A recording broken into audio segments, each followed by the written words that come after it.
श्री नानक पाद पंकज बंदन पाद पंकज बंदना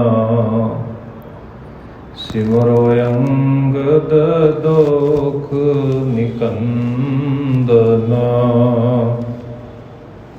अमरदास गुर हृदय त्यावो हृदय त्यावो।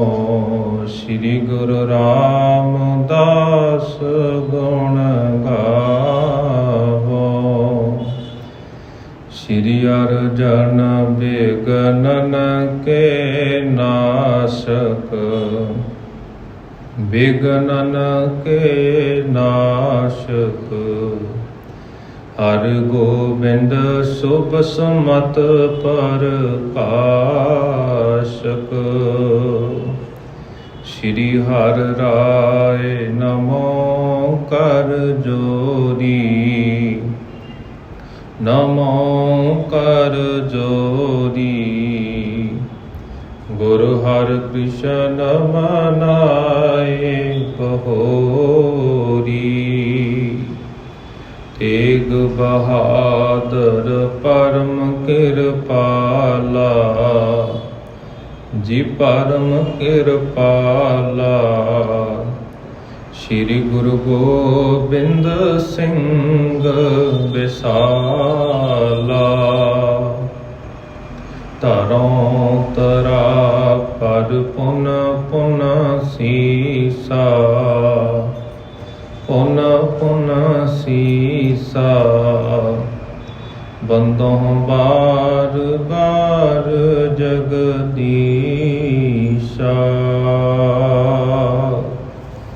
जिसमें अमृत ज्ञान है मानक भगत बैराग। श्री गुरु ग्रंथ साहिब उदद बंदों कर अनुराग। एक ओंकारा सतगुरु तेह प्रसाद सत होए। वाहिगुरु जी की फतेह बिघ्न विनाशन सोए। वाहिगुरु जी की फतेह बिघ्न विनाशन सोए। कहियो प्रीत सुकरत दुलारा।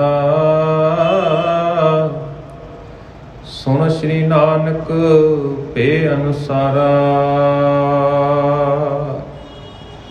जुगो जुग अटल ਸਾਹਿਬ श्री गुरु ग्रंथ साहिब जी महाराज जी की पावन पवित्र हजूरी अंदर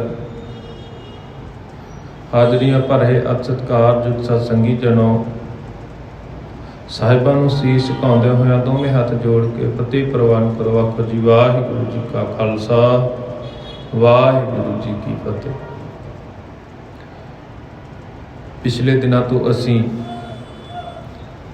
ਜੋ ਸ੍ਰੀ ਗੁਰੂ ਪ੍ਰਤਾਪ ਸੂਰਜ ਗ੍ਰੰਥ ਦੀ ਕਥਾ ਦਾ ਪ੍ਰਸੰਗ ਆਰੰਭ ਕੀਤਾ ਸੀ, ਜਿਸ ਦੇ ਵਿੱਚ ਸ੍ਰੀ ਗੁਰੂ ਨਾਨਕ ਪ੍ਰਕਾਸ਼ ਪੂਰਵ ਰਾਧ ਅਧਿਆਏ ਦੇ 9ਵੇਂ ਪ੍ਰਸੰਗ ਤੱਕ ਦੀ ਅਸੀਂ ਵਿਆਖਿਆ परसों के दीवाना तक सरवण कर चुके हाँ। कल असी अध्याय 8 10वें का प्रसंग आरंभ किया सी, जिस दे विच धन गुरु नानक साहिब जी महाराज जो जनेऊ की रस्म तो बाद अपने सुभाव के विच तब्दीली लियाउंदे ने, थोड़ा चुप रहिंदे ने, किसी दे नाल बहुती वार्तालाप नहीं करते, कोई बोल चाल नहीं करते। ते इस सुभाव नूं देखदे नगर के लोग परिवार के लोग सारे परेशान होंदे। ते मेहता कालू जी धन गुरु नानक साहिब जी महाराज जी के पिता जी अपने पुत्र नूं बहुत लाड़ प्यार दे नाल अपने गोदी दे विच बिठाउंदे ने, सिर दे उत्ते हथ फेर के प्यार दे नाल उन्हां दे मत्थे नूं चुमदे ने ते समझाउणा करदे ने। नाल ही नाल मन दे विच विचार भी करते ने भी साडे घर दे विच इक्को एक पुत्र है ਜੇਕਰ ਇਹ ਕੰਮ ਕਾਜ ਨਹੀਂ ਕਰੇਗਾ ਤਾਂ ਘਰ ਦਾ ਗੁਜ਼ਾਰਾ ਚੰਗੇ ਤਰੀਕੇ ਦੇ ਨਾਲ ਨਹੀਂ ਹੋਵੇਗਾ। ਘਰ ਦਾ ਗੁਜ਼ਾਰਾ ਸੌਖੇ ਤਰੀਕੇ ਦੇ ਨਾਲ ਚਲਾਉਣ ਦੇ ਵਾਸਤੇ ਇਹਨੂੰ ਕਿਸੇ ਕਾਰਜ ਦੇ ਵਿੱਚ ਲਗਾਉਣਾ ਪਵੇਗਾ, ਤੇ ਨਾਲ ਹੀ ਨਾਲ ਇਹਨਾਂ ਦਾ ਮਨ ਜਿਹੜਾ ਹੈ ਉਹ ਵੀ ਚੰਗੇ ਪਾਸੇ ਲੱਗ ਜਾਵੇਗਾ। ਇਸ ਦੇ ਖਾਤਰ ਇਹ ਵਿਚਾਰ ਜਦੋਂ ਮਨ ਦੇ ਵਿੱਚ ਆਏ ਤਾਂ ਮਹਿਤਾ ਕਾਲੂ ਜੀ ਆਪਣੇ ਪੁੱਤਰ ਨੂੰ ਸਮਝਾਉਂਦੇ ਨੇ, ਪਿਆਰ ਕਰਦੇ ਹੋਏ ਆਖਦੇ ਨੇ ਵੀ ਹੇ ਪੁੱਤਰ ਜੀ, ਤੁਸੀਂ ਕੱਲ੍ਹ ਤੋਂ ਜਿਹੜੀਆਂ ਸਾਡੇ ਘਰ ਦੇ ਵਿੱਚ ਗਾਵਾਂ ਮੱਝਾਂ ਨੇ ਨਾ, ਉਹਨਾਂ ਨੂੰ ਚਰਾਉਣ ਵਾਸਤੇ ਲੈ ਜਾਇਆ ਕਰੋ, ਕਿਉਂਕਿ ਜਿਹੜੇ ਅਸੀਂ ਉਹਨਾਂ ਨੂੰ ਸੰਭਾਲ ਦੇ ਵਾਸਤੇ ਸੇਵਾਦਾਰ ਰੱਖੇ ਨੇ, ਜਿਹੜੇ ਸੇਵਕ ਰੱਖੇ ਨੇ, ਦਾਸ ਰੱਖੇ ਨੇ, ਜਿਹੜੇ ਇਹਨਾਂ ਪਸ਼ੂਆਂ ਦੀ ਸਾਂਭ ਸੰਭਾਲ ਕਰਦੇ ਨੇ, ਉਹ ਵੀ ਪੂਰੀ ਲਗਨ ਦੇ ਨਾਲ ਕਹਿੰਦੇ ਕੰਮ ਨਹੀਂ ਕਰਦੇ, ਜਿਸ ਕਰਕੇ ਇਹਨਾਂ ਦੀ ਹਾਲਤ ਠੀਕ ਨਹੀਂ ਹੈ। ਇਹ ਚੰਗਾ ਦੁੱਧ ਨਹੀਂ ਦੇ ਰਹੀਆਂ। ਤੁਸੀਂ ਜਾਵੋਗੇ, ਤੁਹਾਡੇ ਡਰ ਦੇ ਨਾਲ ਇਹ ਵੀ ਚੰਗਾ ਕਾਰਜ ਕਰਨਗੇ। ਤੁਸੀਂ ਜਦੋਂ ਇਹਨਾਂ ਨੂੰ ਚਰਾਉਣ ਵਾਸਤੇ ਲੈ ਕੇ ਜਾਵੋਗੇ, ਵਧੀਆ ਚਾਰਾ ਮਿਲੇਗਾ, ਵਧੀਆ ਆਹਾਰ ਮਿਲੇਗਾ, ਤਾਂ ਇਹਨਾਂ ਤੋਂ ਅਸੀਂ ਚੰਗੇ ਦੁੱਧ ਦੀ ਪ੍ਰਾਪਤੀ ਕਰ ਸਕਦੇ ਹਾਂ, ਤੇ ਨਾਲ ਹੀ ਨਾਲ ਇਹਨਾਂ ਦੀ ਸਿਹਤ ਵੀ ਸੁਧਰ ਜਾਵੇਗੀ, ਸਿਹਤ ਦੇ ਵਿੱਚ ਵੀ ਸੁਧਾਰ ਆਵੇਗਾ। ਤੇ ਧੰਨ ਗੁਰੂ ਨਾਨਕ ਸਾਹਿਬ ਜੀ ਮਹਾਰਾਜ ਆਪਣੇ ਪਿਤਾ ਜੀ ਦੇ ਕੋਲੋਂ ਇਹ ਵਚਨ ਸੁਣਦੇ ਨੇ, ਪਿਤਾ ਜੀ ਦਾ ਹੁਕਮ ਮੰਨਦੇ ਨੇ, ਤੇ ਫਿਰ ਆਪਣੇ ਪਿਤਾ ਜੀ ਦੇ ਕੋਲੋਂ ਪਿਆਰ ਵੀ ਪ੍ਰਾਪਤ ਕਰਦੇ ਨੇ। ਲਾਡ ਪਿਆਰ ਉਹਨਾਂ ਦੇ ਪਿਤਾ ਜੀ ਆਪਣੇ ਪੁੱਤਰ ਨੂੰ ਕਰਦੇ ਨੇ। ਇੱਥੋਂ ਤੱਕ ਦਾ ਪ੍ਰਸੰਗ ਅਸੀਂ ਕੱਲ੍ਹ ਦੇ ਨਿਬੰਧਾਂ ਦੇ ਵਿੱਚ ਸਰਵਣ ਕਰ ਚੁੱਕੇ ਹਾਂ। ਆਓ ਅੱਜ ਦੇ ਪ੍ਰਸੰਗ ਦੀ ਆਰੰਭਤਾ ਕਰਨ ਤੋਂ ਪਹਿਲਾਂ ਧੰਨ ਗੁਰੂ ਨਾਨਕ ਸਾਹਿਬ ਜੀ ਮਹਾਰਾਜ ਜੀ ਦੇ ਚਰਨਾਂ ਦੇ ਵਿੱਚ ਸੀਸ ਝੁਕਾਉਂਦਿਆਂ ਹੋਇਆਂ ਆਪਣੀ ਰਸਨਾ ਤੋਂ ਉਚਾਰਨ ਕਰੀਏ ਜੀ, ਧੰਨ ਧੰਨ ਸਾਹਿਬ ਸ੍ਰੀ ਗੁਰੂ ਨਾਨਕ ਸਾਹਿਬ ਜੀ ਮਹਾਰਾਜ, ਧੰਨ ਧੰਨ ਸਾਹਿਬ ਸ੍ਰੀ ਗੁਰੂ ਨਾਨਕ ਸਾਹਿਬ ਜੀ ਮਹਾਰਾਜ। ਕਹਿਓ ਪ੍ਰੀਤ ਸੋ ਕਰਤ ਦੁਲਾਰਾ, ਸੁਨ ਸ੍ਰੀ ਨਾਨਕ ਪੇ ਅਨੁਸਾਰਾ। ਤੇ ਕਹਿੰਦੇ ਫਿਰ ਇਸੇ ਤਰ੍ਹਾਂ ਜਦੋਂ ਮਹਿਤਾ ਕਾਲੂ ਜੀ ਆਪਣੇ ਪੁੱਤਰ ਨੂੰ ਪ੍ਰੀਤ ਕਰਦੇ ਨੇ ਨਾ, ਆਪਣੇ ਦੁਲਾਰੇ ਨੂੰ, ਆਪਣੇ ਸ਼ਹਿਜ਼ਾਦੇ ਨੂੰ ਪ੍ਰੇਮ ਕਰਦੇ ਨੇ ਤੇ ਸਮਝਾਉਂਦੇ ਨੇ, ਜੋ ਕੁਝ ਵੀ ਫਿਰ ਪਿਆਰ ਕਰਦੇ ਕਰਦੇ ਮਹਿਤਾ ਕਾਲੂ ਜੀ ਨੇ ਸਮਝਾਉਣਾ ਕੀਤਾ, ਸੁਣ ਸ੍ਰੀ ਨਾਨਕ ਪੇ ਅਨੁਸਾਰਾ। ਤੇ ਫਿਰ ਉਸੇ ਨੂੰ ਚੰਗੀ ਤਰ੍ਹਾਂ ਸੁਣ ਕੇ, ਸਾਰਾ ਕੁਝ ਸੁਣ ਕੇ ਸ੍ਰੀ ਨਾਨਕ ਸਾਹਿਬ ਜੀ ਨੇ, ਧੰਨ ਗੁਰੂ ਨਾਨਕ ਸਾਹਿਬ ਜੀ ਮਹਾਰਾਜ ਜੀ ਨੇ ਉਸੇ ਅਨੁਸਾਰ ਆਪਣੇ ਪਿਤਾ ਜੀ ਨੂੰ ਫਿਰ ਜਵਾਬ ਦਿੱਤਾ। ਕਹਿਤ ਪਿਤਾ ਜੀ ਭੋਰ ਸਿਧਾਉ, ਤੁਮ ਰਜਾਏ ਤੇ ਚਾਰ ਲਿਆਉ। ਤੇ ਫਿਰ ਆਪਣੇ ਪਿਤਾ ਜੀ ਨੂੰ ਧੰਨ ਗੁਰੂ ਨਾਨਕ ਸਾਹਿਬ ਜੀ ਮਹਾਰਾਜ ਆਖਦੇ ਨੇ ਵੀ ਜਿਹੜਾ ਤੁਸੀਂ ਹੁਕਮ ਕਹਿੰਦੇ ਹੋ ਨਾ, ਜੋ ਤੁਸੀਂ ਆਖਦੇ ਹੋ, ਇਹ ਹੁਕਮ ਸਿਰ ਮੱਥੇ ਹੈ। ਜਿਵੇਂ ਤੁਸੀਂ ਆਖਦੇ ਹੋ ਮੈਂ ਤੁਹਾਡੀ ਆਗਿਆ ਦਾ ਪਾਲਣ ਕਰਦਾ ਹੋਇਆ। ਜੇਕਰ ਤੁਹਾਡੀ ਇਹ ਇੱਛਾ ਹੈ, ਤੁਹਾਡੀ ਮਰਜ਼ੀ ਹੈ, ਤੁਹਾਡਾ ਮਨ ਚਾਹੁੰਦਾ ਹੈ ਵੀ ਮੈਂ ਇਹ ਕਾਰਜ ਕਰਾਂ, ਤਾਂ ਕਹਿੰਦੇ ਪਿਤਾ ਜੀ ਮੈਂ ਸਵੇਰੇ ਨੂੰ ਹੀ ਚਲਾ ਜਾਵਾਂਗਾ, ਗਾਵਾਂ ਮੱਝਾਂ ਲੈ ਕੇ ਉਹਨਾਂ ਨੂੰ ਚਰਾਉਣ ਵਾਸਤੇ ਲੈ ਜਾਵਾਂਗਾ। ਸਵੇਰ ਤੋਂ ਹੀ ਮੈਂ ਇਸ ਕਾਰਜ ਦੇ ਵਿੱਚ ਲੱਗ ਜਾਵਾਂਗਾ, ਜੇਕਰ ਤੁਹਾਡੀ ਮਰਜ਼ੀ ਹੈ। ਚੌਪਈ ਅਸ ਕਹਿ ਰੈਣ ਵਿਖੇ ਪਰ ਸੋਏ, ਜਿਨ ਦਾਸਨ ਕੇ ਬੰਦ ਬਿਗੋਏ। ਇਹ ਸਾਰਾ ਕੁਝ ਜਦੋਂ ਵਿਚਾਰ ਚਰਚਾ ਹੋਈ ਆਪਣੇ ਪਿਤਾ ਜੀ ਦੇ ਨਾਲ, ਧੰਨ ਗੁਰੂ ਨਾਨਕ ਸਾਹਿਬ ਜੀ ਮਹਾਰਾਜ ਜਿਹੜੀ ਵਾਰਤਾਲਾਪ ਕਰਦੇ ਨੇ, ਪਿਤਾ ਜੀ ਦੀ ਆਗਿਆ ਨੂੰ ਮੰਨਦਿਆਂ, ਉਹਨਾਂ ਦਾ ਹੁਕਮ ਨੂੰ ਕਬੂਲ ਕਰਦਿਆਂ, ਜਦੋਂ ਸਾਰੀ ਵਿਚਾਰ ਚਰਚਾ ਹੋ ਗਈ, ਧੰਨ ਗੁਰੂ ਨਾਨਕ ਸਾਹਿਬ ਜੀ ਮਹਾਰਾਜ ਸਹਿਮਤ ਹੋ ਗਏ ਵੀ ਮੈਂ ਸਵੇਰ ਤੋਂ ਇਸ ਕਾਰਜ ਦੇ ਵਿੱਚ ਲੱਗ ਜਾਵਾਂਗਾ। ਤਾਂ ਕਹਿੰਦੇ ਫਿਰ ਰਾਤ ਪੈ ਗਈ। ਇਹ ਸਾਰਾ ਕੁਝ ਆਖ ਕੇ ਧੰਨ ਗੁਰੂ ਨਾਨਕ ਸਾਹਿਬ ਜੀ ਮਹਾਰਾਜ ਜਿਹੜੇ ਸਾਰਿਆਂ ਦੇ ਦੁੱਖਾਂ ਦਾ ਨਾਸ਼ ਕਰਦੇ ਨੇ, ਫਿਰ ਰਾਤ ਪੈ ਜਾਣ ਦੇ ਨਾਲ ਗੁਰੂ ਸਾਹਿਬ ਜੀ ਕਹਿੰਦੇ ਆਰਾਮ ਕਰਦੇ ਨੇ, ਸੁੱਖ ਲੈਂਦੇ ਨੇ, ਸੌਂ ਗਏ। ਜਿਨ ਦਾਸਨ ਕੇ ਬੰਦ ਬਿਗੋਏ, ਵੀ ਜਿਹੜੇ ਦਾਸਾਂ ਦੇ ਬੰਧਨ ਕੱਟਣ ਵਾਲੇ ਨੇ। ਧੰਨ ਗੁਰੂ ਨਾਨਕ ਸਾਹਿਬ ਜੀ ਮਹਾਰਾਜ ਰਾਤ ਪੈ ਜਾਣ ਦੇ ਕਾਰਨ ਹੁਣ ਆਰਾਮ ਕਰ ਰਹੇ ਨੇ। ਸ੍ਰੀ ਨਾਨਕ ਅਰਨੋਦਿਆ ਜਾਗੇ, ਗੋ ਮਹਿਖੀ ਚਾਰਣ ਅਨੁਰਾਗੇ। ਇਸੇ ਤਰ੍ਹਾਂ ਕਹਿੰਦੇ ਸਵੇਰੇ ਸੂਰਜ ਚੜ੍ਹਨ ਤੇ ਧੰਨ ਗੁਰੂ ਨਾਨਕ ਸਾਹਿਬ ਜੀ ਮਹਾਰਾਜ ਫਿਰ ਜਾਗ ਪੈਂਦੇ ਨੇ। ਜਦੋਂ ਸੂਰਜ ਚੜ੍ਹਦਾ ਹੈ ਤਾਂ ਫਿਰ ਗਾਵਾਂ ਅਤੇ ਮੱਝਾਂ ਨੂੰ ਚਾਰਨ ਦੇ ਵਾਸਤੇ ਉਹਨਾਂ ਨੂੰ ਬਾਹਰ ਖੇਤਾਂ ਦੇ ਵਿੱਚ ਲੈ ਕੇ ਜਾਣ ਵਾਸਤੇ, ਖੁੱਲੀ ਜਗ੍ਹਾ ਦੇ ਵਿੱਚ ਚਰਾਉਣ ਵਾਸਤੇ ਧੰਨ ਗੁਰੂ ਨਾਨਕ ਸਾਹਿਬ ਜੀ ਮਹਾਰਾਜ ਆਪਣੇ ਪਿਤਾ ਦੇ ਹੁਕਮ ਨੂੰ ਮੰਨਦੇ ਹੋਏ ਖੁਸ਼ੀ-ਖੁਸ਼ੀ ਉਸ ਕਾਰਜ ਨੂੰ ਕਰਨ ਦੇ ਲਈ ਤਿਆਰ ਹੋ ਗਏ। ਨਿਜ ਹਾਥਨ ਦਾਮਨ ਤੇ ਖੋਲੀ, ਹਾਂਕਤ ਚਲੇ ਇਕਤ ਕਰ ਟੋਲੀ। ਨਿਜ ਹਾਥਨ ਦਾ ਭਾਵ ਆਪਣੇ ਹੱਥਾਂ ਦੇ ਨਾਲ। ਧੰਨ ਗੁਰੂ ਨਾਨਕ ਸਾਹਿਬ ਜੀ ਮਹਾਰਾਜ ਆਪਣੇ ਕੋਮਲ ਹੱਥਾਂ ਦੇ ਨਾਲ ਫਿਰ ਉਹਨਾਂ ਗਾਵਾਂ ਨੂੰ, ਉਹਨਾਂ ਮੱਝਾਂ ਦੇ ਰੱਸੇ ਖੋਲ੍ਹਦੇ ਨੇ ਜਿਹੜੇ ਘਰ ਦੇ ਵਿੱਚ ਬੰਨੀਆਂ ਹੋਈਆਂ ਨੇ ਕਿੱਲੇ ਦੇ ਨਾਲ। ਉਹਨਾਂ ਦੇ ਰੱਸਿਆਂ ਨੂੰ ਖੋਲ੍ਹ ਕੇ ਫਿਰ ਉਹਨਾਂ ਨੂੰ ਹੱਕਦੇ ਨੇ ਤੇ ਇੱਕ ਕਤਾਰ ਦੇ ਵਿੱਚ ਲਾ ਕੇ ਉਹਨਾਂ ਨੂੰ ਲੈ ਕੇ ਜਾਂਦੇ ਨੇ। ਚੰਗੇ ਤਰੀਕੇ ਦੇ ਨਾਲ ਉਹਨਾਂ ਦੀ ਸੰਭਾਲ ਕਰਨ ਵਾਸਤੇ, ਉਹਨਾਂ ਦੀ ਦੇਖ ਰੇਖ ਕਰਦਿਆਂ ਉਹਨਾਂ ਨੂੰ ਫਿਰ ਚਰਾਉਣ ਦੇ ਵਾਸਤੇ ਲੈ ਕੇ ਜਾਂਦੇ ਨੇ। ਲਏ ਨਸ਼ਟ ਕਾ ਦੇਤ ਹੰਗੂਰਾ, ਚਾਰਤ ਹਰਤ ਤ੍ਰਿਣਨ ਸੁਖ ਪੂਰਾ। ਲਸ਼ਟਕਾ ਦਾ ਭਾਵ ਹੈ ਸੋਟੀ। ਕਹਿੰਦੇ ਧੰਨ ਗੁਰੂ ਨਾਨਕ ਸਾਹਿਬ ਜੀ ਮਹਾਰਾਜ ਜਿਹੜੀਆਂ ਗਾਵਾਂ ਮੱਝਾਂ ਨੂੰ ਲੈ ਕੇ ਜਾ ਰਹੇ ਨੇ ਨਾ, ਉਹਨਾਂ ਨੂੰ ਥੋੜਾ ਡਰਾਵਾ ਦੇਣ ਦੇ ਵਾਸਤੇ, ਉਹਨਾਂ ਨੂੰ ਇੱਕ ਲਾਈਨ ਦੇ ਵਿੱਚ, ਇੱਕ ਕਤਾਰ ਦੇ ਵਿੱਚ ਤੋਰਨ ਵਾਸਤੇ ਧੰਨ ਗੁਰੂ ਨਾਨਕ ਸਾਹਿਬ ਜੀ ਮਹਾਰਾਜ ਜੀ ਨੇ ਹੱਥ ਦੇ ਵਿੱਚ ਇੱਕ ਸੋਟੀ ਬੜੀ ਹੋਈ ਹੈ ਤੇ ਮੱਝਾਂ ਨੂੰ ਕਹਿੰਦੇ ਹੰਗੂਰਾ ਮਾਰਦੇ ਨੇ ਤੇ ਨਾਲ ਹੀ ਨਾਲ ਚਾਰਤ ਹਰਨ, ਚਾਰਤ ਹਰਤ ਤ੍ਰਿਣਨ ਸੁਖ ਪੂਰਾ, ਤੇ ਸੰਪੂਰਨ ਸੁਖੀ ਭਾਵ ਗੁਰੂ ਜੀ ਧੰਨ ਗੁਰੂ ਨਾਨਕ ਸਾਹਿਬ ਜੀ ਮਹਾਰਾਜ ਉਹਨਾਂ ਮੱਝਾਂ ਨੂੰ ਸੋਹਣੇ ਤਰੀਕੇ ਦਾ ਜਿਹੜਾ ਘਾਹ ਹੈ, ਜਿਹੜਾ ਵਧੀਆ ਨਸਲ ਦਾ ਘਾਹ ਹੈ, ਉਹ ਮੱਝਾਂ ਨੂੰ, ਗਾਵਾਂ ਨੂੰ ਚਰਾਉਣ ਵਾਸਤੇ ਉਸ ਘਾਹ ਦੇ ਕੋਲ ਲੈ ਜਾ ਕੇ ਉੱਥੇ ਛੱਡਦੇ ਨੇ। ਮਨੋ ਗੋਪਾਲ ਜੋ ਪਾਸ਼ਲ ਨਾਮਾ, ਪ੍ਰਗਟ ਕਰਤ ਹੈ ਜਨ ਸੁਖ ਧਾਮਾ। ਗੋਪਾਲ ਭਾਵ ਗੋਪਾਲਾ ਕਹਿੰਦੇ ਨੇ ਵੀ ਜਿਹੜਾ ਗਾਵਾਂ ਮੱਝਾਂ ਚਾਰਦਾ ਹੋਵੇ।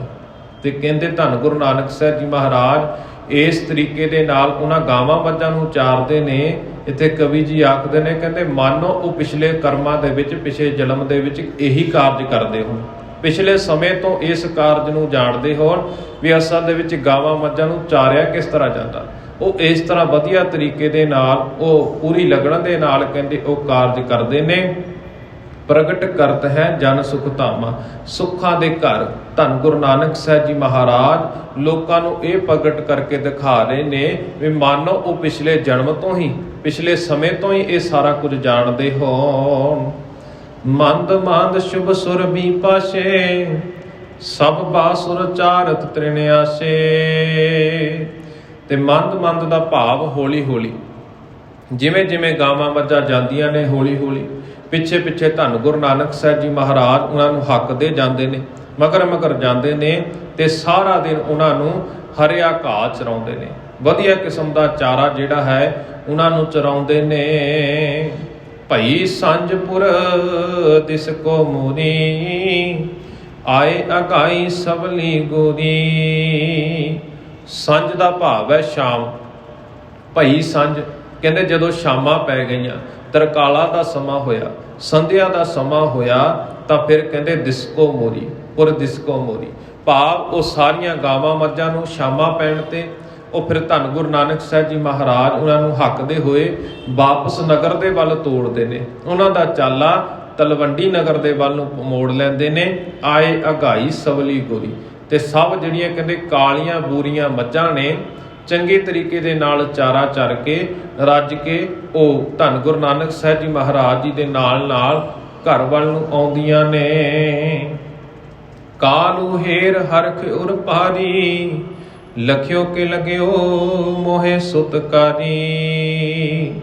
ਜਦੋਂ ਮਹਿਤਾ ਕਾਲੂ ਜੀ ਨੇ ਆਪਣੇ ਪੁੱਤਰ ਨੂੰ ਦੇਖਿਆ ਵੀ ਮੇਰਾ ਪੁੱਤਰ ਮੇਰੇ ਆਖੇ ਲੱਗ ਕੇ ਮੇਰੇ ਹੁਕਮ ਦੀ ਪਾਲਣਾ ਕਰਦਿਆਂ, ਮੇਰੇ ਜਿਹੜੇ ਵਿਚਾਰ ਸਨ ਉਹਨਾਂ ਦੇ ਨਾਲ ਸਹਿਮਤੀ ਪ੍ਰਗਟਾਉਂਦਿਆਂ ਪਹਿਲੇ ਦਿਨ ਹੀ ਮੇਰੇ ਆਖੇ ਲੱਗ ਕੇ ਇਹ ਮੱਝਾਂ ਗਾਵਾਂ ਚਾਰਨ ਦੇ ਲਈ ਚਲੇ ਗਏ ਨੇ।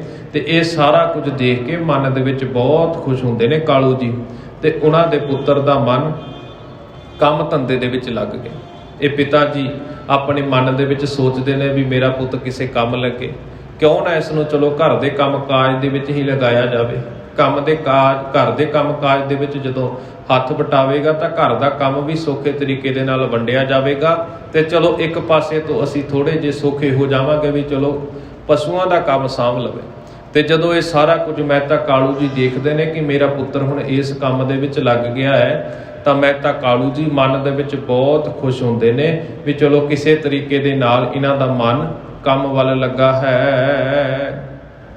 ਸਨੇ ਸਨੇ ਪਰਚੇ ਸਭ ਕਾਲੂ ਕਾਮੂ, ਤਜੇ ਉਦਾਸੀ ਹਿਤ ਕਰ ਧਾਮੂ। ਸਨੇ ਸਨੇ ਭਾਵ ਹੌਲੀ ਹੌਲੀ, ਪਰਚੇ ਸਭ ਕਾਮੂ, ਕਾਮੂ ਦਾ ਭਾਵ ਕੰਮਾਂ ਦੇ ਵਿੱਚ, ਹੌਲੀ ਹੌਲੀ ਸਾਰੇ ਕੰਮਾਂ ਦੇ ਵਿੱਚ ਧੰਨ ਗੁਰੂ ਨਾਨਕ ਸਾਹਿਬ ਜੀ ਮਹਾਰਾਜ ਜੀ ਦਾ ਕਹਿੰਦੇ ਦਿਲ ਲੱਗਣ ਲੱਗ ਪਿਆ। ਮਨ ਉਹਨਾਂ ਦਾ ਕੰਮ ਕਰਦਿਆਂ ਕਰਦਿਆਂ ਮਨ ਵੀ ਲੱਗਣ ਲੱਗ ਪਿਆ।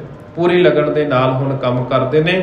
ਤਜੇ ਉਦਾਸੀ ਹਿਤ ਕਰ ਧਾਮੂ, ਤੇ ਉਦਾਸੀ ਛੱਡ ਦਿੱਤੀ ਹੈ ਤੇ ਘਰ ਨਾਲ ਪਿਆਰ ਹੋ ਗਿਆ। ਭਾਵ ਜਿਹੜਾ ਵੀ ਕੰਮ ਕਾਜ ਕਰਦੇ ਨੇ ਪੂਰੀ ਲਗਨ ਦੇ ਨਾਲ, ਪਿਆਰ ਦੇ ਨਾਲ ਕੰਮ ਕਾਜ ਕਰਦੇ ਨੇ। ਤੇ ਜਿਹੜੀ ਉਹਨਾਂ ਦੇ ਮਨ ਦੇ ਵਿੱਚ ਉਦਾਸੀ ਸੀ, ਧੰਨ ਗੁਰੂ ਨਾਨਕ ਸਾਹਿਬ ਜੀ ਮਹਾਰਾਜ ਜੀ ਦੇ ਕੰਮ ਕਾਜ ਦੇ ਵੱਲ ਧਿਆਨ ਹੋਣ ਦੇ ਕਾਰਨ ਉਹ ਉਦਾਸੀ ਵੀ ਖਤਮ ਹੋ ਗਈ। ਕਿਉਂਕਿ ਪਿਤਾ ਜੀ ਦੀ ਮਨ ਦੀ ਇੱਛਾ ਸੀ ਨਾ, ਜੇਕਰ ਇਹ ਚੰਗੇ ਕੰਮ ਕਾਜ ਵੱਲ ਧਿਆਨ ਦੇਣਗੇ ਤਾਂ ਇਹਨਾਂ ਦਾ ਮਨ ਵੀ ਚੰਗੇ ਪਾਸੇ ਲੱਗੇਗਾ ਤੇ ਮਨ ਦੇ ਵਿੱਚੋਂ ਜਿਹੜੀ ਉਦਾਸੀ ਹੈ, ਛਾਈ ਹੋਈ ਹੈ, ਮਾਤਮ ਛਾਇਆ ਹੋਇਆ, ਇਹ ਦੂਰ ਹੋ ਜਾਵੇਗਾ। ਠੀਕ ਉਸੇ ਤਰ੍ਹਾਂ ਧੰਨ ਗੁਰੂ ਨਾਨਕ ਸਾਹਿਬ ਜੀ ਮਹਾਰਾਜ ਜਦੋਂ ਲਗਨ ਦੇ ਨਾਲ ਕੰਮ ਕਾਜ ਕਰਦੇ ਨੇ ਤਾਂ ਉਹਨਾਂ ਦੇ ਮਨ ਦੇ ਵਿੱਚ ਵੀ ਸੁਧਾਰ ਹੁੰਦਾ, ਮਨ ਦੀ ਵਿੱਚ ਵੀ ਤਬਦੀਲੀ ਆਉਂਦੀ, ਸੁਭਾਅ ਦੇ ਵਿੱਚ ਵੀ ਤਬਦੀਲੀ ਆਉਂਦੀ ਹੈ। ਆਨ ਵਿਰਾਜੇ ਨਿਜ ਪ੍ਰਭ ਸਦਨਾ, ਸੁੰਦਰ ਕਮਲ ਪ੍ਰਫੁੱਲਤ ਬਦਨਾ। ਕਹਿੰਦੇ ਸੁੰਦਰ ਖਿੜੇ ਹੋਏ ਕਮਲ ਦੇ ਸਰੀਰ ਵਾਲਾ ਪ੍ਰਭੂ। ਇੱਥੇ ਹੁਣ ਕਵੀ ਜੀ ਅਲੰਕਾਰ ਬਣਦੇ ਨੇ, ਧੰਨ ਗੁਰੂ ਨਾਨਕ ਸਾਹਿਬ ਜੀ ਮਹਾਰਾਜ ਜੀ ਦੇ ਸਰੀਰ ਦੀ ਵਡਿਆਈ ਵੀ ਕਰਦੇ ਨੇ। ਕਹਿੰਦੇ ਜਿਹੜਾ ਉਹਨਾਂ ਦਾ ਸਰੀਰ ਹੈ ਨਾ, ਮਾਨੋ ਇਸ ਤਰ੍ਹਾਂ ਵੀ ਕੋਈ ਸੁੰਦਰ ਕਮਲ ਦਾ ਫੁੱਲ ਖਿੜਿਆ ਹੋਵੇ। ਜਿਸ ਤਰ੍ਹਾਂ ਕਮਲ ਦੇ ਫੁੱਲ ਨੂੰ ਦੇਖ ਕੇ ਸਾਰੇ ਉਸ ਵੱਲ ਆਕਰਸ਼ਿਤ ਹੁੰਦੇ ਨੇ, ਸਾਰਿਆਂ ਨੂੰ ਉਹ ਫੁੱਲ ਸੋਹਣਾ ਲੱਗਦਾ, ਇਸੇ ਤਰ੍ਹਾਂ ਧੰਨ ਗੁਰੂ ਨਾਨਕ ਸਾਹਿਬ ਜੀ ਮਹਾਰਾਜ ਜੀ ਦੇ ਸਰੀਰ ਦੀ ਬਣਤਰ ਹੈ। ਸਰੀਰ ਵੀ ਇਸੇ ਤਰ੍ਹਾਂ ਦਾ ਹੈ ਵੀ ਸਾਰੇ ਉਹਨਾਂ ਨੂੰ ਦੇਖ ਕੇ ਆਕਰਸ਼ਿਤ ਹੋ ਜਾਂਦੇ ਨੇ। ਸੁੰਦਰ ਕਮਲ ਪ੍ਰਫੁੱਲਤ ਬਦਨਾ, ਤੇ ਇਹ ਸੋਹਣਾ ਬਦਨ ਆਨ ਵਿਰਾਜੇ ਨਿਜ ਪ੍ਰਭ ਸਦਨਾ। ਤੇ ਭਾਵ ਗੁਰੂ ਜੀ ਫਿਰ ਆਪਣੇ ਘਰ ਦੇ ਵਿੱਚ ਆ ਕੇ ਵਿਰਾਜ ਗਏ। ਜਦੋਂ ਸਾਰਾ ਦਿਨ ਗਾਵਾਂ ਮੱਝਾਂ ਨੂੰ ਚਾਰਿਆ, ਸ਼ਾਮਾਂ ਪਈਆਂ, ਜਿੱਥੇ ਗਾਵਾਂ ਮੱਝਾਂ ਨੂੰ ਪਿੰਡ ਵੱਲ ਨੂੰ ਮੋੜਦੇ ਨੇ, ਨਗਰ ਵੱਲ ਨੂੰ ਮੋੜਦੇ ਨੇ, ਨਾਲ ਹੀ ਨਾਲ ਧੰਨ ਗੁਰੂ ਨਾਨਕ ਸਾਹਿਬ ਜੀ ਮਹਾਰਾਜ ਅੱਜ ਦਾ ਜਿਹੜਾ ਕਾਰਜ ਸੀ, ਜਿਹੜੇ ਪਹਿਲੇ ਦਿਨ ਦਾ ਕਾਰਜ ਸੀ, ਉਹ ਸੰਪੂਰਨ ਕਰਕੇ ਕਹਿੰਦੇ ਫਿਰ ਘਰ ਦੇ ਵਿੱਚ ਆ ਕੇ ਵਿਰਾਜ ਜਾਂਦੇ ਨੇ। ਪੈ ਪੁਨ ਪਿਓ ਖਾਨ ਕਰ ਅਸਨਾ, ਪੋਡੇ ਪਾਏ ਦੇ ਪਰਵਸਨਾ। ਤੇ ਕਹਿੰਦੇ ਪਹਿਲਾਂ, ਸਭ ਤੋਂ ਪਹਿਲਾਂ ਧੰਨ ਗੁਰੂ ਨਾਨਕ ਸਾਹਿਬ ਜੀ ਮਹਾਰਾਜ ਫਿਰ ਭੋਜਨ ਛਕਦੇ ਨੇ। ਬਾਅਦ ਦੇ ਵਿੱਚ ਫਿਰ ਕਹਿੰਦੇ ਉਹਨਾਂ ਨੇ ਦੁੱਧ ਪੀਤਾ, ਫਿਰ ਆਪਣੇ ਸਰੀਰ ਤੇ ਕੱਪੜਾ ਲੈ ਕੇ ਧੰਨ ਗੁਰੂ ਨਾਨਕ ਸਾਹਿਬ ਜੀ ਮਹਾਰਾਜ ਸੌਂ ਜਾਂਦੇ ਨੇ, ਫਿਰ ਆਰਾਮ ਕਰਦੇ ਨੇ। ਆਮ ਤੌਰ ਦੇ ਉੱਤੇ ਅਸੀਂ ਵੀ ਦੇਖਦੇ ਹਾਂ ਨਾ, ਜਦੋਂ ਅਸੀਂ ਸਾਰਾ ਦਿਨ ਕੰਮ ਕਾਜ ਕਰੀਏ ਤਾਂ ਸਰੀਰ ਥੱਕਿਆ ਹੋਣ ਦੇ ਕਾਰਨ ਆਮ ਤੌਰ ਦੇ ਉੱਤੇ ਮਨੁੱਖ ਛੇਤੀ ਸੌ ਜਾਂਦਾ। ਤੇ ਇਸੇ ਤਰ੍ਹਾਂ ਸਾਰਾ ਦਿਨ ਕੰਮ ਕਾਜ ਕਰਨ ਦੇ ਬਾਅਦ ਜਦੋਂ ਗੁਰੂ ਨਾਨਕ ਸਾਹਿਬ ਜੀ ਮਹਾਰਾਜ ਘਰ ਦੇ ਵਿੱਚ ਆਉਂਦੇ ਨੇ, ਚੰਗੇ ਤਰੀਕੇ ਦੇ ਨਾਲ ਪ੍ਰਸ਼ਾਦਾ ਪਾਣੀ ਛਕਦੇ ਨੇ, ਦੁੱਧ ਪਾਣੀ ਛਕਦੇ ਨੇ, ਤੇ ਫਿਰ ਕਹਿੰਦੇ ਉੱਪਰ ਚਾਦਰ ਲੈ ਕੇ ਆਰਾਮ ਕਰਨ ਲੱਗ ਜਾਂਦੇ ਨੇ। ਕਾਲੂ ਉੱਠਿਓ ਵੱਡੀ ਪੁਨ ਸਾਰਾ, ਸੁਤ ਨਾਨਕ ਉੱਠ ਬਚਨ ਉਚਾਰਾ। ਤੇ ਫਿਰ ਧੰਨ ਗੁਰੂ ਨਾਨਕ ਸਾਹਿਬ ਜੀ ਮਹਾਰਾਜ ਜੀ ਦੇ ਪਿਤਾ ਜੀ ਜਦੋਂ ਦੂਜੇ ਦਿਨ ਸਵੇਰ ਹੁੰਦੀ ਹੈ ਤਾਂ ਫਿਰ ਨਾਲ ਹੀ ਨਾਲ ਮਹਿਤਾ ਕਾਲੂ ਜੀ ਉੱਠਦੇ ਨੇ ਤੇ ਉੱਠ ਕੇ ਆਪਣੇ ਪੁੱਤਰ ਨੂੰ ਉਠਾਉਂਦੇ ਨੇ ਤੇ ਆਖਦੇ ਨੇ ਕਿ ਪੁੱਤਰ ਨਾਨਕ ਜੀ ਉੱਠੋ, ਸਵੇਰ ਦਾ ਵੇਲਾ ਹੋ ਗਿਆ ਹੈ। ਤੇ ਇਸੇ ਤਰ੍ਹਾਂ ਧੰਨ ਗੁਰੂ ਨਾਨਕ ਸਾਹਿਬ ਜੀ ਮਹਾਰਾਜ ਆਪਣੇ ਪਿਤਾ ਦੀ ਆਵਾਜ਼ ਸੁਣਦੇ ਨੇ। ਪਿਤਾ ਭੈਣ ਸੁਣ ਕਰ ਜਗ ਸੁਆਮੀ, ਸੁਰਪੀ ਖੋਲ ਪਏ ਅਨੁਗਾਮੀ। ਤੇ ਇਸੇ ਤਰ੍ਹਾਂ ਕਹਿੰਦੇ ਜਗਤ ਦੇ ਸੁਆਮੀ ਧੰਨ ਗੁਰੂ ਨਾਨਕ ਸਾਹਿਬ ਜੀ ਮਹਾਰਾਜ ਜੀ ਨੇ ਜਦੋਂ ਆਪਣੇ ਪਿਤਾ ਜੀ ਦੀ ਆਵਾਜ਼ ਆਪਣੇ ਕੰਨਾਂ ਦੇ ਨਾਲ ਸੁਣੀ ਤਾਂ ਧੰਨ ਗੁਰੂ ਨਾਨਕ ਸਾਹਿਬ ਜੀ ਮਹਾਰਾਜ ਉੱਠ ਪਏ। ਦੁਬਾਰਾ ਤੋਂ ਫਿਰ ਉਹੀ ਕਾਰਜ ਕਰਨ ਲੱਗ ਪਏ। ਸੁਰਪੀ ਖੋਲ ਪਏ ਅਨੁਗਾਮੀ। ਸੁਰਪੀ ਦਾ ਭਾਵ ਇੱਥੇ ਵੀ ਗਾਵਾਂ ਮੱਝਾਂ। ਫਿਰ ਉਹੀ ਜਿਹੜਾ ਕਾਰਜ ਉਹਨਾਂ ਦੇ ਪਿਤਾ ਜੀ ਨੇ ਸੌਂਪਿਆ ਸੀ, ਉੱਠ ਪਏ। ਸਾਰੇ ਸਰੀਰ ਦੀ ਕਿਰਿਆ ਸੋਧਣ ਤੋਂ ਬਾਅਦ ਮੱਝਾਂ ਗਾਈਆਂ ਖੋਲ ਕੇ ਤੇ ਉਹਨਾਂ ਦੇ ਮਗਰ ਕਹਿੰਦੇ ਲੱਗ ਤੁਰੇ ਨੇ। ਜਹਾਂ ਖੇਤ ਸੁੰਦਰ ਹਰਿਆਈ, ਬਾਰ ਬਾਰ ਬਾਰੀ ਬਰਿਆਈ। ਕਹਿੰਦੇ ਜਿਸ ਖੇਤ ਦੇ ਵਿੱਚ ਸੁੰਦਰ ਹਰਿਆਵਲ ਹੈ ਨਾ, ਜਿਹੜਾ ਖੇਤ ਹਰਿਆ ਭਰਿਆ ਹੈ ਤੇ ਉਸ ਦੀ ਬਾੜ ਵੱਲ, ਉਸ ਖੇਤ ਦੇ ਵੱਲ ਮੱਝਾਂ ਗਾਵਾਂ ਜਾਂਦੀਆਂ ਨੇ ਚਾਰਾ ਚਰਨ ਦੇ ਵਾਸਤੇ। ਆਮ ਤੌਰ ਉੱਤੇ ਜਦੋਂ ਪਸ਼ੂਆਂ ਨੂੰ ਚਾਰਾਉਂਦੇ ਹੋਏ ਦੇਖਦੇ ਹੋ ਨਾ, ਜਿੱਧਰ ਜ਼ਿਆਦਾ ਹਰਿਆਵਲ ਹੋਵੇਗੀ ਉਹ ਪਸ਼ੂ ਉਧਰ ਨੂੰ ਜ਼ਿਆਦਾ ਜਾਣਗੇ। ਤੇ ਇਸੇ ਤਰ੍ਹਾਂ ਜਦੋਂ ਧੰਨ ਗੁਰੂ ਨਾਨਕ ਸਾਹਿਬ ਜੀ ਮਹਾਰਾਜ ਹੁਣ ਇਹਨਾਂ ਗਾਵਾਂ ਮੱਝਾਂ ਨੂੰ ਲੈ ਕੇ ਜਾਂਦੇ ਨੇ, ਜਿਸ ਥਾਂ ਦੇ ਉੱਤੇ ਜ਼ਿਆਦਾ ਹਰਿਆ ਭਰਿਆ ਇਲਾਕਾ ਹੈ ਨਾ, ਹਰਿਆ ਭਰਿਆ ਖੇਤ ਹੈ, ਹਰਿਆਵਲ ਜ਼ਿਆਦਾ ਹੈ, ਉਹ ਪਸ਼ੂ ਸਾਰੇ ਉਧਰ ਨੂੰ ਭੱਜਦੇ ਨੇ। ਚੌਪਈ ਆਪ ਸੋਏ ਗੋ ਹੋਏ ਸੁਖਾਰੇ, ਖਾਤ ਖੇਤ ਨੈ ਅਣਤ ਪਧਾਰੇ। ਤੇ ਇਸੇ ਤਰ੍ਹਾਂ ਕਹਿੰਦੇ ਗਾਵਾਂ ਮੱਝਾਂ ਚਰਾਉਣ ਵਾਸਤੇ ਆਏ ਸਨ। ਗਾਵਾਂ ਮੱਝਾਂ ਨੂੰ ਇੱਕ ਖੇਤ ਦੇ ਵਿੱਚ ਛੱਡ ਕੇ ਆਪ ਇੱਕ ਥਾਂ ਦੇ ਉੱਤੇ ਕਹਿੰਦੇ ਸੌਂ ਗਏ ਨੇ ਧੰਨ ਗੁਰੂ ਨਾਨਕ ਸਾਹਿਬ ਜੀ ਮਹਾਰਾਜ। ਜਬ ਸਭ ਚਰਗੀ ਗੋ ਕੋ ਤੁਮਈ, ਦਿਵਸ ਚਰੇ ਆਇਓ ਬਹਿ ਭੂਮੀ। ਤਾਂ ਕਹਿੰਦੇ ਜਦੋਂ ਦੇਖਿਆ ਉਹ ਹਰਿਆ ਭਰਿਆ ਖੇਤ ਜਿੱਥੇ ਧੰਨ ਗੁਰੂ ਨਾਨਕ ਸਾਹਿਬ ਜੀ ਮਹਾਰਾਜ ਗਾਵਾਂ ਨੂੰ ਲੈ ਕੇ ਜਾਂਦੇ, ਜਿਹੜਾ ਉੱਥੇ ਹਰਿਆਵਲ ਭਰਿਆ ਥਾਂ ਸੀ, ਹਰਿਆਵਲ ਭਰੀ ਜ਼ਮੀਨ ਸੀ, ਉਹ ਗਾਵਾਂ ਮੱਝਾਂ ਸਾਰੀਆਂ ਜਦੋਂ ਉੱਧਰ ਵੜ ਜਾਂਦੀਆਂ ਨੇ ਤਾਂ ਸਾਰੀ ਫਸਲ ਉੱਥੇ ਖਰਾਬ ਕਰ ਦਿੰਦੀਆਂ ਨੇ। ਕਹਿੰਦੇ ਇੰਨੇ ਨੂੰ ਸਮਾਂ ਬੀਤਦਿਆਂ ਜਦੋਂ ਉਹ ਸਾਰੀਆਂ ਗਾਵਾਂ ਮੱਝਾਂ ਉਹ ਖੇਤ ਨੂੰ ਚਰ ਜਾਂਦੀਆਂ ਨੇ, ਉਹਨੇ ਨੂੰ ਉਸ ਖੇਤ ਦਾ ਉੱਥੇ ਮਾਲਕ ਆ ਜਾਂਦਾ ਹੈ। ਹੇਰ ਕਿਦਾਰ ਸੋ ਭਇਓ ਹੈਰਾਨਾ, ਕ੍ਰਿਸ਼ਚਾਰੀ ਕਿਨ ਢੀਠ ਮਹਾਨਾ। ਜਦੋਂ ਹੁਣ ਕਿਸਾਨ ਪੂਰਾ ਸਾਲ ਮਿਹਨਤ ਕਰਦਾ ਹੈ, ਪੂਰਾ ਇੱਕ ਸੀਜ਼ਨ ਹਾੜੀ ਸੋਹਣੀ ਦੀ ਫਸਲ ਜਿਹੜੀ ਤਿਆਰ ਕਰਦਾ ਹੈ, ਉਹ ਪੂਰੀ ਲਗਨ ਦੇ ਨਾਲ ਆਪਣੀ ਫਸਲ ਨੂੰ ਸੰਭਾਲਦਾ ਹੈ, ਸਮੇਂ ਸਿਰ ਪਾਣੀ ਦਿੰਦਾ ਹੈ, ਇੱਥੋਂ ਤੱਕ ਕੋਈ ਦਿਨ ਰਾਤ ਇੱਕ ਕਰ ਦਿੰਦਾ ਆਪਣੀ ਫਸਲ ਨੂੰ ਪਾਲਣ ਦੇ ਲਈ। ਜਦੋਂ ਹਰੀ ਭਰੀ ਫਸਲ ਨੂੰ ਹੁਣ ਕੋਈ ਨਸ਼ਟ ਕਰ ਦੇਵੇ, ਕੋਈ ਉਸ ਨੂੰ ਨੁਕਸਾਨ ਪਹੁੰਚਾਵੇ, ਤਾਂ ਉਸ ਦੇ ਮਨ ਨੂੰ ਠੇਸ ਤਾਂ ਪਹੁੰਚੇਗੀ ਨਾ। ਅਸੀਂ ਕੋਈ ਕਾਰਜ ਕਰੀਏ, ਕੋਈ ਕਾਰਜ ਅਸੀਂ ਲਗਨ ਦੇ ਨਾਲ ਕਰਦੇ, ਕੋਈ ਆ ਕੇ ਉਸ ਕੰਮ ਦੇ ਵਿੱਚ ਵਿਘਨ ਪਾ ਦੇਵੇ, ਉਸ ਕੰਮ ਨੂੰ ਖਰਾਬ ਕਰ ਦੇਵੇ, ਤਾਂ ਹਰੇਕ ਮਨ ਦੇ ਵਿੱਚ ਗੁੱਸਾ ਆਵੇਗਾ, ਕ੍ਰੋਧ ਆਵੇਗਾ। ਹੁਣ ਜਦੋਂ ਮਾਲਕ ਨੇ ਆ ਕੇ ਦੇਖਿਆ ਵੀ ਇਹ ਗਾਵਾਂ ਮੱਝਾਂ ਜਿਹੜੀ ਫਸਲ ਮੈਂ ਚਾਵਾਂ ਦੇ ਨਾਲ ਪਾਲੀ ਸੀ, ਇਸ ਫਸਲ ਦੇ ਨਾਲ ਮੇਰੇ ਘਰ ਦਾ ਗੁਜ਼ਾਰਾ ਹੋਣਾ ਸੀ, ਇਹ ਗਾਵਾਂ ਮੱਝਾਂ ਨੇ ਸਾਰੀ ਫਸਲ ਜਿਹੜੀ ਹੈ ਤਹਿਸ ਨਹਿਸ ਕਰ ਦਿੱਤੀ। ਉਹ ਮਾਲਕ ਜਦੋਂ ਆ ਕੇ ਸਾਰਾ ਕੁਝ ਦੇਖਦਾ ਹੈ ਤਾਂ ਬਹੁਤ ਹੈਰਾਨ ਹੋਇਆ ਤੇ ਫਿਰ ਆਖਦਾ ਹੈ ਕ੍ਰਿਸ਼ਚਾਰੀ ਕਿਨ ਢੀਠ ਮਹਾਨਾ।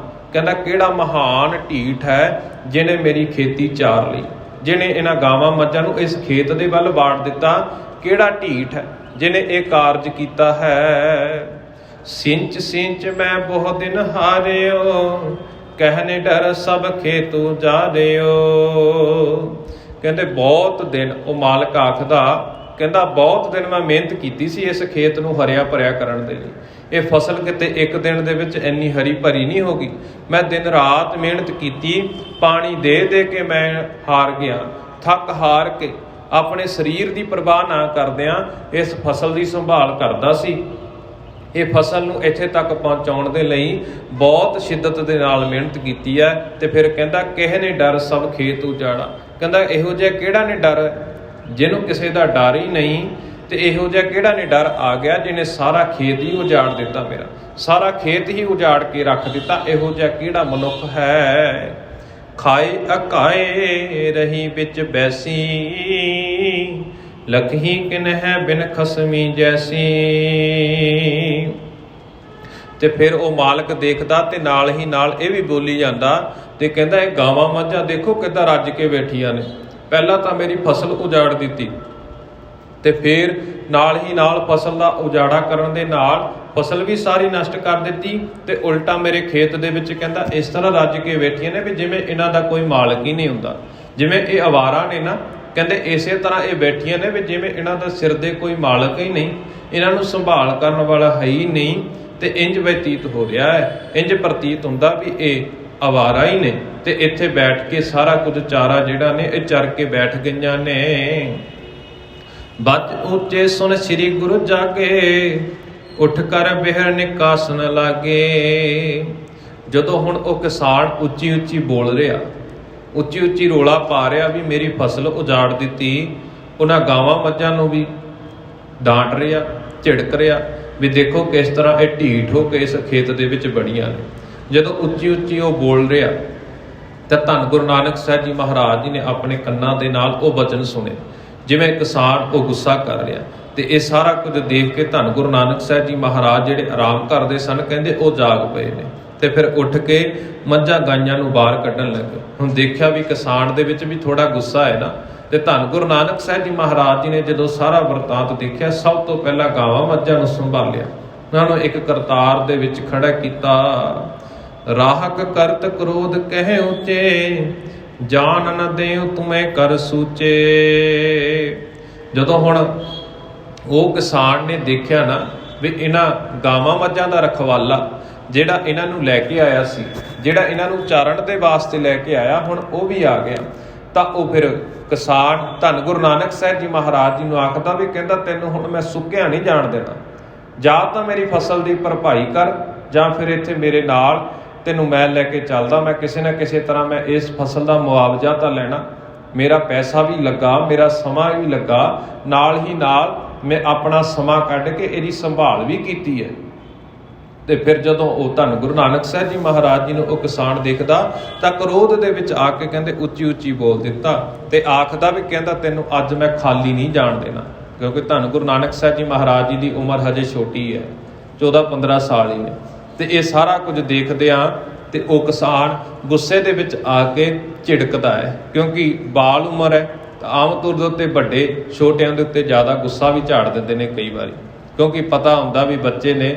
ਤੇ ਆਪਣਾ ਗੁੱਸਾ, ਵੈਸੇ ਕਿਸਾਨ ਦਾ ਗੁੱਸਾ ਵੀ ਜ਼ਾਹਰ ਸੀ, ਫਸਲ ਦਾ ਤਹਿਸ ਨਹਿਸ ਕੀਤਾ, ਤੇ ਫਿਰ ਉਹਨੂੰ ਆਖਦਾ ਵੀ ਇਹਦੀ ਭਰਪਾਈ ਕਰਕੇ ਜਾਣਾ ਪਵੇਗਾ। ਸਭ ਕੀ ਧਾਰ ਕੋ ਪਰਹੁ ਉਜਾਰਾ, ਨਾ ਤੁਰ ਚਲੋ ਟਿਗ ਰਾਏ ਬੁਲਾਰਾ। ਕਹਿੰਦਾ ਸਾਰੀ ਫਸਲ ਦਾ ਉਜਾੜਾ ਭਰੋ, ਜਿਹੜੀ ਫਸਲ ਦਾ ਨੁਕਸਾਨ ਹੋਇਆ ਨਾ, ਜਿੰਨਾ ਵੀ ਇਹਦਾ ਬਣਦਾ ਹੈ ਉਹ ਸਾਰਾ ਤੁਸੀਂ ਇਹਦਾ ਭਰੋ, ਮੁਆਵਜ਼ਾ ਭਰੋ।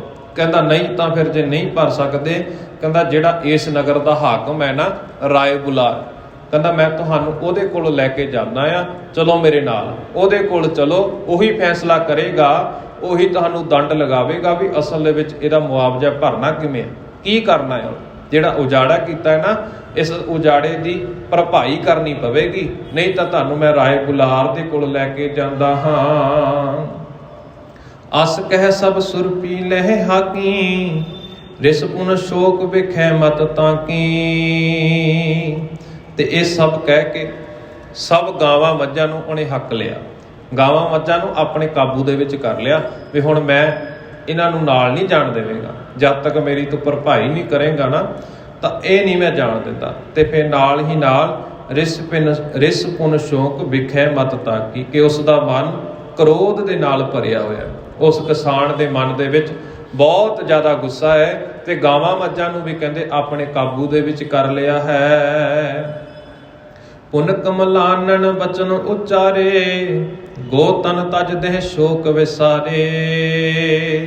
ਤੇ ਕਹਿੰਦੇ ਫਿਰ ਕਮਲ ਨੈਣ ਧੰਨ ਗੁਰੂ ਨਾਨਕ ਸਾਹਿਬ ਜੀ ਮਹਾਰਾਜ, ਉਹਨਾਂ ਨੇ ਫਿਰ ਬਚਨ ਉਚਾਰੇ ਨੇ, ਤੇ ਕਹਿੰਦੇ ਗਾਵਾਂ ਮੱਝਾਂ ਨੂੰ ਤਾਂ ਛੱਡ ਦੇ, ਤੇ ਰੰਜ ਜਿਹੜਾ ਭਾਵ ਤੇਰੇ ਮਨ ਦੇ ਵਿੱਚ ਗੁੱਸਾ ਹੈ, ਇਹਨੂੰ ਵੀ ਆਪਣੇ ਮਨ ਦੇ ਵਿੱਚੋਂ ਤਿਆਗ ਦੇ, ਤੇ ਜਿਹੜੀਆਂ ਗਾਵਾਂ ਮੱਝਾਂ ਤੂੰ ਆਪਣੇ ਹਵਾਲੇ ਕੀਤੀਆਂ ਹੋਈਆਂ ਨੇ ਨਾ, ਇਹਨਾਂ ਨੂੰ ਵੀ ਆਪਣੇ ਹਵਾਲੇ ਦੇ ਵਿੱਚੋਂ ਕੱਢ ਦੇ, ਇਹਨਾਂ ਨੂੰ ਵੀ ਥੋੜਾ ਜਿਹਾ ਤਰਸ ਕਰ, ਇਹਨਾਂ ਨੂੰ ਵੀ ਛੱਡ ਦੇ। ਪ੍ਰਾਲ ਬਦ ਤੁਮਰੀ ਹੈ ਜੇਤੀ, ਬਰਕਤ ਪਾਏ ਪ੍ਰਭੂ ਅਬ ਤੇਤੀ। ਕਹਿੰਦੇ ਜਦੋਂ ਤੱਕ ਉਹ ਪ੍ਰਭੂ ਪ੍ਰਾਲ ਬਦ ਤੁਮਰੀ ਹੈ ਜੇਤੀ, ਜਿੰਨੀ ਤੇਰੀ ਪ੍ਰਾਲ ਬਦ ਹੈ ਪ੍ਰਭੂ ਉਨੀ ਹੁਣ ਬਰਕਤ ਪਾਊਗਾ, ਬਰਕਤ ਪਾਏ ਪ੍ਰਭੂ ਅਬ ਤੇਤੀ, ਵੀ ਜਿੰਨੇ ਤੇਰੇ ਹਿੱਸੇ ਦੀ ਸੀ ਤੈਨੂੰ ਉਹ ਮਿਲ ਹੀ ਜਾਣੀ ਹੈ, ਜਿਹੜੀ ਤੇਰੇ ਕਰਮਾਂ ਦੀ ਸੀ ਉਹ ਫਸਲ ਤੈਨੂੰ ਮਿਲ ਕੇ ਹੀ ਰਹਿਣੀ, ਕੋਈ ਵੀ ਤੇਰੇ ਕਰਮਾਂ ਦੇ ਵਿੱਚੋਂ ਖੋਹ ਕੇ ਨਹੀਂ ਲੈ ਕੇ ਜਾ ਸਕਦਾ। ਵਿਗਰਨ ਹਾਰ ਵਿਗਰ ਸੋ ਜਾਈ, ਬਹੁਰ ਨ ਸਬਰ ਹੈ ਕਰੇ ਲੜਾਈ। ਕਹਿੰਦੇ ਜਿਹੜੀ ਚੀਜ਼ ਵਿਗੜ ਗਈ, ਜਦ ਵਿਗੜ ਹੀ ਗਈ ਹੈ ਤਾਂ ਕਹਿੰਦੇ ਉਸ ਦੇ ਵਾਸਤੇ ਹੁਣ ਝਗੜਾ ਕਿਉਂ ਕਰਨਾ। ਕਹਿੰਦੇ ਉਸ ਦੇ ਵਾਸਤੇ ਝਗੜਨ ਦੇ ਨਾਲ ਉਹ ਜਿਹੜੀ ਵਿਗੜੀ ਹੋਈ ਚੀਜ਼ ਹੈ, ਜਿਹੜੀ ਫਸਲ ਤਹਿਸ ਨਹਿਸ ਹੋਈ ਹੈ ਨਾ, ਉਹ ਠੀਕ ਨਹੀਂ ਹੋ ਜਾਣੀ। ਇਹ ਧੰਨ ਗੁਰੂ ਨਾਨਕ ਸਾਹਿਬ ਜੀ ਮਹਾਰਾਜ ਉਸ ਨੂੰ ਸਮਝਾਉਂਦੇ ਨੇ, ਉਸ ਦੇ ਨਾਲ ਵਿਚਾਰ ਕਰਦੇ ਨੇ। ਕ੍ਰੋਧ ਦੇ ਵਿੱਚ ਕਿਸਾਨ ਹੈ, ਉਸ ਨੂੰ ਸ਼ਾਂਤ ਕਰਦੇ ਨੇ। ਤੇ ਪਰ ਉਹ ਕਿਸਾਨ ਗੁੱਸਾ ਆਪਣਾ ਦਿਖਾਉਂਦਾ ਹੋਇਆ ਆਖਦਾ ਵੀ ਭਾਈ ਨਹੀਂ, ਜਾਂ ਤਾਂ ਭਰਪਾਈ ਕਰ, ਨਹੀਂ ਤਾਂ ਮੈਂ ਰਾਏ ਬੁਲਾਰ ਦੇ ਕੋਲ ਲੈ ਕੇ ਜਾਵਾਂਗਾ। ਕਿਉਂਕਿ ਰਾਏ ਬੁਲਾਰ ਦੇ ਕੋਲ ਧੰਨ ਗੁਰੂ ਨਾਨਕ ਸਾਹਿਬ ਜੀ ਮਹਾਰਾਜ ਜੀ ਦੇ ਪਿਤਾ ਜੀ ਪਟਵਾਰੀ ਦਾ ਕੰਮ ਵੀ ਕਰਦੇ ਨੇ, ਨਾਲ ਹੀ ਨਾਲ ਉਹ ਚਾਹੁੰਦਾ ਵੀ ਉੱਥੇ ਇਹਨਾਂ ਦੇ ਪਿਤਾ ਜੀ ਵੀ ਹੋਣਗੇ। ਸਗੋਂ ਉਹ ਰਾਏ ਬੁਲਾਰ ਨੂੰ ਵੀ ਪਤਾ ਲੱਗੇਗਾ ਜਿਹੜਾ ਹਾਕਮ ਹੈ ਵੀ ਇਹ ਕੁਝ ਤੇਰੇ ਨਗਰ ਦੇ ਵਿੱਚ ਹੋ ਰਿਹਾ, ਤੇਰੇ ਬਾਦਸ਼ਾਹ ਹੋਣ ਦੇ ਨਾਲ ਨਾਲ ਜਿਹੜਾ ਤੂੰ ਲੋਕਾਂ ਦੇ ਉੱਤੇ ਹਕੂਮਤ ਕਰਦਾ, ਇਲਾਕਾ ਤੇਰੇ ਕਬਜ਼ੇ ਦੇ ਵਿੱਚ ਹੈ, ਤੇਰੇ ਇਲਾਕੇ ਦੇ ਵਿੱਚ ਇਹ ਕੁਝ ਹੋ ਰਿਹਾ, ਧੱਕਾ ਹੋ ਰਿਹਾ। ਤੇ ਨਾਲ ਹੀ ਨਾਲ ਉਹਨਾਂ ਦੇ ਪਿਤਾ ਜੀ ਕੋਲ ਵੀ ਸ਼ਿਕਾਇਤ ਕਰਨੀ ਚਾਹੁੰਦਾ ਸੀ। ਇਸ ਦੇ ਕਾਰਨ ਉਹ ਕਿਸਾਨ ਧੰਨ ਗੁਰੂ ਨਾਨਕ ਸਾਹਿਬ ਜੀ ਮਹਾਰਾਜ ਜੀ ਨੂੰ ਰਾਏ ਬੁਲਾਰ ਦੇ ਕੋਲ ਲੈ ਕੇ ਜਾਣਾ ਚਾਹੁੰਦਾ। ਇੱਥੋਂ ਤੱਕ ਦਾ ਪ੍ਰਸੰਗ ਅਸੀਂ ਅੱਜ ਦੇ ਦੀਵਾਨਾਂ ਦੇ ਵਿੱਚ ਸਰਵਣ ਕਰ ਚੁੱਕੇ ਹਾਂ। ਕਿਸ ਤਰ੍ਹਾਂ ਧੰਨ ਗੁਰੂ ਨਾਨਕ ਸਾਹਿਬ ਜੀ ਮਹਾਰਾਜ ਤੇ ਉਹ ਕਿਸਾਨ ਰਾਏ ਬੁਲਾਰ ਦੇ ਕੋਲ ਜਾਂਦਾ ਹੈ, ਤੇ ਰਾਏ ਬੁਲਾਰ ਤੇ ਕਿਸਾਨ ਧੰਨ ਗੁਰੂ ਨਾਨਕ ਸਾਹਿਬ ਜੀ ਮਹਾਰਾਜ ਦੇ ਵਿਚਕਾਰ ਫਿਰ ਕੀ ਵਿਚਾਰ ਚਰਚਾ ਹੁੰਦੀ। ਕੀ ਰਾਏ ਬੁਲਾਰ ਧੰਨ ਗੁਰੂ ਨਾਨਕ ਸਾਹਿਬ ਜੀ ਮਹਾਰਾਜ ਜੀ ਨੂੰ ਸਜ਼ਾ ਦਿੰਦਾ ਹੈ, ਕਿ ਰਾਏ ਬੁਲਾਰ ਧੰਨ ਗੁਰੂ ਨਾਨਕ ਸਾਹਿਬ ਜੀ ਮਹਾਰਾਜ ਜੀ ਦੇ ਜਿਹੜਾ ਜੋ ਕੁਝ ਹੋਇਆ ਉਸ ਦੇ ਮੁਤਾਬਕ ਦੰਡ ਦਿੰਦਾ ਹੈ। ਰਹਿੰਦੇ ਵਿਚਾਰ ਅਸੀਂ ਅਗਲੇਰੇ ਦੀਵਾਨਾਂ ਦੇ ਵਿੱਚ ਸਰਵਣ ਕਰਾਂਗੇ। ਵਿਚਾਰਾ ਕਰਦੇ ਹਾਂ, ਭੁੱਲਾ ਚੁੱਕਾ ਹੋ ਜਾਣੀਆਂ ਸੁਭਾਵਕ ਨੇ, ਗੁਰੂ ਅਤੇ ਗੁਰੂ ਦੀ ਸੰਗਤ ਬਖਸ਼ਣ ਯੋਗ ਹੈ। ਬਖਸ਼ਦਿਆਂ ਹੋਏ ਫਤਿਹ ਪ੍ਰਵਾਨ ਕਰੋ। ਆਖੋ ਜੀ ਵਾਹਿਗੁਰੂ ਜੀ ਕਾ ਖਾਲਸਾ, ਵਾਹਿਗੁਰੂ ਜੀ ਕੀ ਫਤਿਹ।